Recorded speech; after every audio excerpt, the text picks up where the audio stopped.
Donc, pour reprendre la question de TED, c'était au sujet des différents paradigmes de programmation. Si je peux revenir là. Donc, sa question c'était, est-ce que nous pouvons donc, avec un langage comme le C, qui est procédural, le ramener à respecter les principes de la programmation fonctionnelle? C'est bien ça, hein? Oui.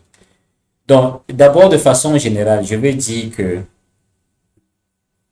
un langage, avec un même langage, tu as la possibilité d'implémenter tes solutions ou ton code sous plusieurs paradigmes. Donc, un langage comme le Java, soi-disant objet orienté, on peut l'utiliser pour faire le fonctionnel. Mais seulement, le Java ne me donne pas des outils qui me facilitent la vie pour faire le fonctionnel. Je prends un exemple concret. En programmation fonctionnelle, je ne suis pas supposé déclarer une variable et plus tard dans mon code modifier sa valeur. Donc je dis int, comme on fait en Java, je dis n égale à 5. J'ai donné la valeur 5. J'ai déclaré, j'ai défini ma valeur, ma variable n, et je lui ai donné une valeur initiale de 5. Plus tard dans mon code, je dis n est égal à 6. N'est-ce pas? Tu as cette possibilité en Java. En Haskell, on ne te donne pas cette possibilité de changer.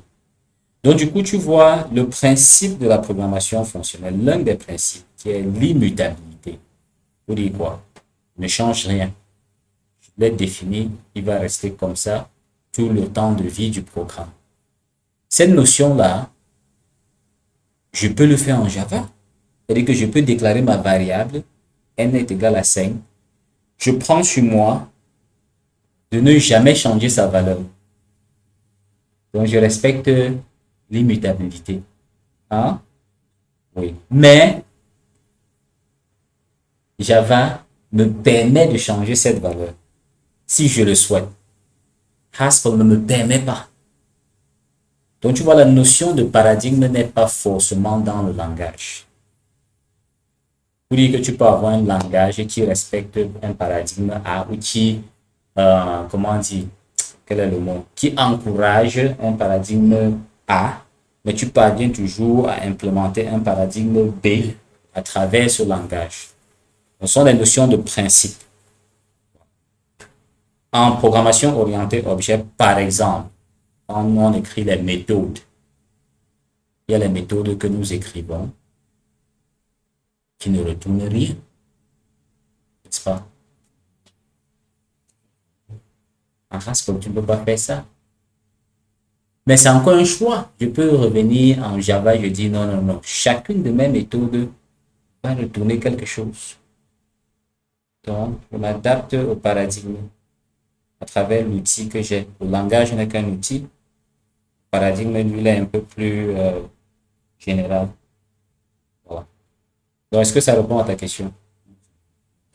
Ajouter à ta suite Bien sûr. que, par exemple, je prends le cas de Java. En Java, à un niveau, tu ne peux plus vraiment implémenter le fonctionnel parce que sous Java, généralement, on ne passe que aux méthodes qui représentent les fonctions en fonctionnel, mais on ne passe les données que par référence. Donc, ce que tu vas passer doit être la référence et non plus la valeur. Donc, du coup, à un moment, tu vas voir que tu seras beaucoup limité à utiliser, par exemple, Java pour implémenter la philosophie du fonctionnel dans le paradigme du fonctionnel. Ça sera difficile. Très difficile. Si on prend en C, c'est un peu le même scénario. À un moment, lorsqu'on parle, par exemple, de tableaux, ce qu'on appelle les vecteurs, sous Haskell, on utilise la notion de liste. Mais quand tu vas travailler en C, déjà le fait de déclarer déjà un tableau, tu as déjà fait là-bas une référence, c'est veut dire un pointeur. Souvent, il n'y a pas cette notion de pointeur. Et du coup, respecter la notion fonctionnelle avec le C, par exemple, ce ne sera pas évident. Donc, à un moment, tu es obligé. C'est pour ça qu'on dit qu'ils sont plus orientés procédural, parce qu'ils ne te donnent pas vraiment toute cette flexibilité que un langage fonctionnel te donne. Donc, c'est juste ce que vous voulez. Merci. Merci. Avons-nous d'autres questions? Ok, donc je pense que nous avons fini notre première leçon, notre premier chapitre qui était intitulé C'est quoi la programmation? Donc, une fois de plus, je vous invite à prendre connaissance du matériel qu'on a publié. En général, le matériel qu'on publie a plus de détails. Et si vous avez des questions, n'hésitez pas à les poser sur notre plateforme Discord. Et vous pouvez également nous faire parvenir des questions par mail affiché là, que vous voyez. Bon, merci.